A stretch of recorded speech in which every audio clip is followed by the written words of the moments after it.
The forest of Eridon was unlike any place on Earth. Massive twisted trees reached so high their crowns vanished into mist, and their roots glowed faintly like veins of light across the soil.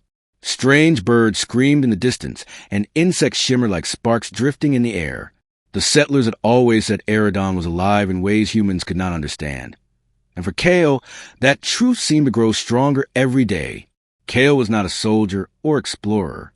He had come to this world as a trapper, someone who set crude snares to catch small alien beasts for trade. The colony needed food, hides, and bone, and men like him filled that demand. He lived alone in a wooden shack at the forest's edge. His trap spread wide through the undergrowth. It was dangerous work, but it kept him alive. That morning, as pale sunlight spilled through the alien mist, Kale checked his snares. Most were empty, some triggered by nothing but falling branches. But as he pushed through a thicket, he froze. Ahead, in one of his crude rope traps, something thrashed and whimpered. At first, he thought it was one of the four-legged grazers he sometimes caught.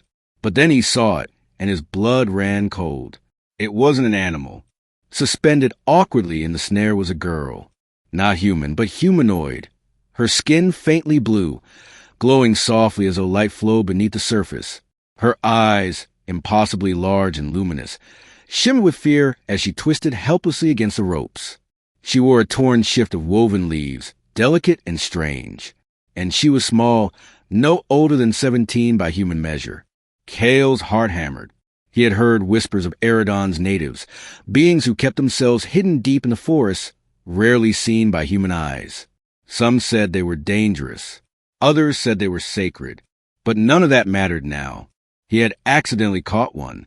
The girl froze when she saw him, her glowing eyes widening in terror. She let out a cry in a language he didn't understand, clawing at the ropes. Kale lifted his hand slowly. "Easy," he muttered, though she couldn't possibly understand. He stepped closer, reaching for the knot. She shrieked, curling into herself. To her, he realized he was a predator. She thought he had set this trap to hunt her, that he would eat her like the beast he skinned and cooked. The fear in her face made that truth undeniable. Kale hesitated, guilt gnawing at him. He could walk away, leave her there. The colony wouldn't care. Some men might even sell her to traders for a fortune. But something in her trembling figure, her desperate eyes, struck him deep. He couldn't do it. Slowly, carefully, he loosened the snare until it gave way. The girl dropped to the forest floor, scrambling backward on hands and feet like a frightened animal. She stared at him, her chest heaving, ready to flee. Kale crouched low, placing his knife on the ground and stepping back. He mimed eating from his pack, then set down a strip of dried meat. His meaning was clear. Food, not harm. The girl blinked, confusion softening her fear. Hesitantly, she crept forward, snatched the meat, sniffed it, and then recoiled with a disgusted hiss. She threw aside and instead grabbed a glowing fruit from the undergrowth, biting into it hungrily. Kale let out a shaky laugh. "Not meat, huh?" She tilted her head, as if studying the sound of his voice. Slowly, cautiously, she stood. The way she moved was graceful, almost ethereal. Her eyes never left him. For days afterward, she lingered near his shack. At first, always at a distance, watching him from the shadows. Kale pretended not to notice, but left offerings of fruit where she might find them. She took them every time. Eventually, she grew bold enough to approach. He learned quickly what frightened her: loud movements, the gleam of his knife, the smell of cooked flesh. And he learned what calmed her: soft tones, stillness, and sharing fruit from the forest. Bit by bit, a fragile trust formed between them. He gave her a name, since her true one was impossible for him to pronounce. Lyra. She never spoke his language, but her expressions, her gestures, began to tell him more than words ever could. She laughed like wind in chimes, and when she smiled, the glow of her skin grew brighter, as though joy itself made her shine. But Kale knew this fragile peace couldn't last. The colony would not tolerate his secret if they discovered it. To them, Lyra was either a resource to be exploited or a threat to be contained. He wrestled with the choice daily: protect her or turn her in and be rewarded. Then one night, the choice was made for him. The forest erupted with the sound of engines. Colony patrols swept through with floodlights and weapons, searching. Lyra appeared at his door, eyes wide with terror. Cale grabbed his rifle, but she clutched his arm, shaking her head.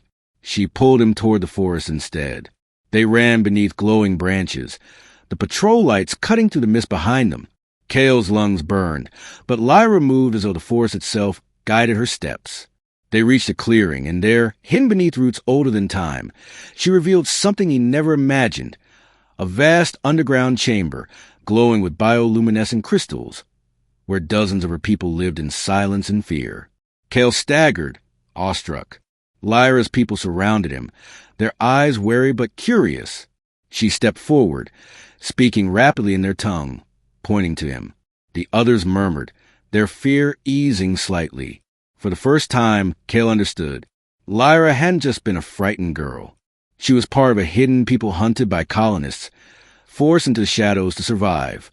And now, by bringing him here, she had trusted him with everything. The patrols passed above, never finding them. Cale sat in the glowing cavern, surrounded by faces that should have seen him as an enemy. Instead, they watched him with fragile hope. Lyra sat beside him, her hand brushing his, her eyes shining not with fear anymore, but gratitude. She no longer thought he would eat her.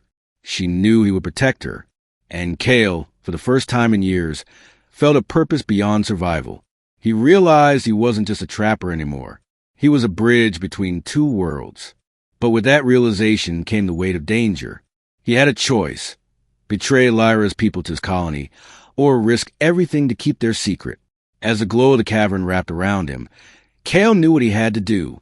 He would not betray her. Not now, not ever. The trap that had once captured her had instead caught him, snared his heart, tangled his fate with hers. And though he didn't know what future lay ahead, he knew this much. The girl who once feared he'd eat her had given him something far greater. She had given him a reason to live.